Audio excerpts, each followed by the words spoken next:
This Friday night, we got Shakur Stevenson versus Robson Conceicao, and this is up in Brick City, hometown of Shakur Stevenson. And it sounds like this will be a sellout or close to it up in Brick City for Shakur Stevenson. So good for him.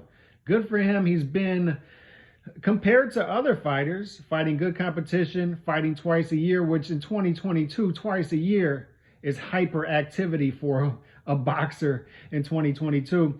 If we look at the betting odds, it tells us a story of wide odds, minus 3,000 Shakur Stevenson, plus 1,300 Robson Conceicao. Conceicao is a good fighter, a guy who arguably beat Oscar Valdez last year.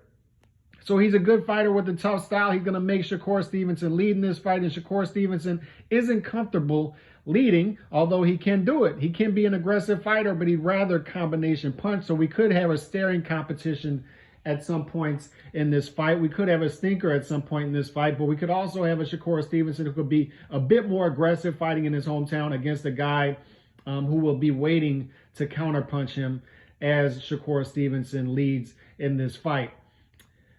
Hopefully we get an exciting fight, but I tend to think we're going to get a bit of a stinker. Shakur Stevenson is properly valued in this fight as minus 3,000. The reason he is because he's a great fighter. It's not because Conceicao is undervalued. Conceicao is a really good fighter. Good fighter, as I stated. But Shakur Stevenson is special. He's one of the most special young talents coming up in the sport. He's part of this growing list of young American talent coming up, guys like Devin Haney, guys like Bam Rodriguez. And I tend to think that Shakur Stevenson and Bam Rodriguez have the highest ceiling of all the young talent coming up. Boots Ennis would be right there with him. Virgil Ortiz, guys in that mix, Stephen Fulton. But Shakur Stevenson is right up there as a guy who could be the pound-for-pound king possibly 3, 4, 5 years down the line. He's that talented. But if we look at the prop bets here, the value in this fight is Shakur Stevenson by decision minus 175. You could also get Shakur Stevenson plus 140. You could get Conceicao plus 1,200, Conceicao plus 2,300, and a draw plus 2,800. I would rule out the Conceicao upset victory. I don't think it's going to happen here. Shakur Stevenson is just too talented.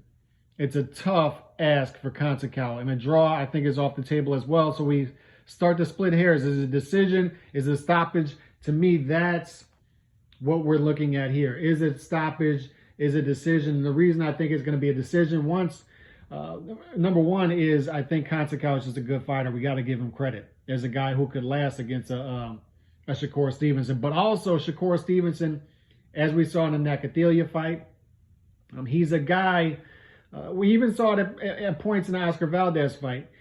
If he looks like he's going to coast to a decision, he'll do it. He'll take that route instead of stepping on the gas and stepping up into fifth gear and stopping a guy. So I think that's what we have here. I think we have Shakur Stevenson minus 175 decision. I think that's the value play here. Anytime you have a fighter who is a minus 3,000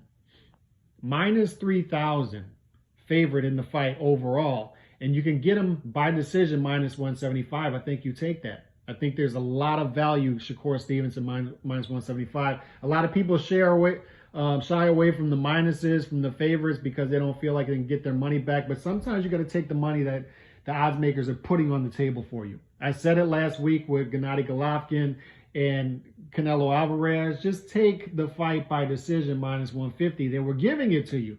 And I think they're giving you something here. Shakur Stevenson minus 175 by decision, close to even odds. I think Shakur Stevenson wins this fight on decision. So hop on that minus 175 value play.